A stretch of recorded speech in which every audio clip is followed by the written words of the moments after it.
அன்பார்ந்த அல்லாஹ்வின் நல்லடியார்களே, நாம் ரஜபினுடைய மிக சிறப்பான ஒரு மாதத்தினுடைய முதல் பிறையிலே நாம் அமர்ந்திருக்கிறோம்.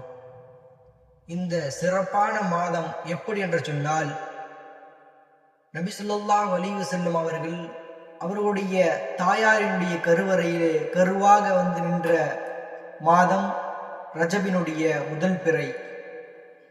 இந்த மாதத்தை அல்லாஹு தாலா மிக சிறப்பு மிக்க ஒரு மாதமாக அல்லாஹு தாலா குறிப்பிட்டிருக்கிறான். அல்லாஹு தாலா சொல்லும் பொழுது 4 மாதங்களை சிறப்பிற்குரிய மாதங்களாக, போர்கள் இல்லாத மாதங்களாக அல்லாஹு தாலா சொல்லியிருக்கிறான். அதில் ஒரு மாதம்தான் ரஜபினுடைய மாதம்.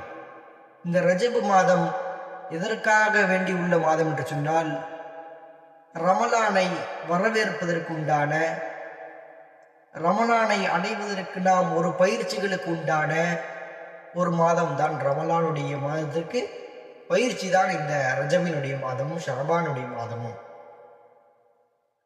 நாம் எப்படி ஒரு போர்க்களத்திற்கோ அல்லது ஒரு பரீட்சைகளுக்கோ செல்லும் பொழுது அதற்கு முன்பதாக நாம் எப்படி பயிற்சிகள் எடுத்துக்கொள்கிறோமோ, அதே போன்றுதான் ரமலானுடைய நோன்புகளை அடைவதற்கு பயிற்சியாக அல்லாஹு தாலா இந்த ஷஅபான் மாதத்தையும் ரஜபினுடைய மாதத்தையும் நமக்கு பயிற்சியில் கூடமாக அல்லாஹு தாலா நமக்கு அமைத்து தந்திருக்கிறான்.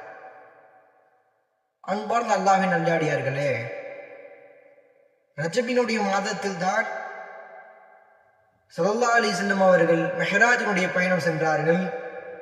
அந்த பயணத்தை அல்லாஹு தாலா சிறப்பாக ஆக்கி வைத்திருந்தான். ஸல்லல்லாஹு அலைஹி வஸல்லம் அவர்கள் இந்த பயணத்தை சென்று வந்த பொழுது நமக்காக வேண்டி 5 நேர தொழுகைகளை நமக்கு அல்லாஹ்விடத்திலிருந்து பரிசாக பெற்று வந்தார்கள். அல்லாஹ்வின் நாம் அனைவர்களும் நன்றாக அறிந்து கொள்ள வேண்டிய விஷயம், இந்த மாதத்தை அல்லாஹு தாலா கண்ணியப்படுத்தி சிறப்பாக ஆக்கி வைத்து, இந்த மாதத்திலே அல்லாஹு தாலா ஸல்லல்லாஹு அலைஹி வஸல்லம்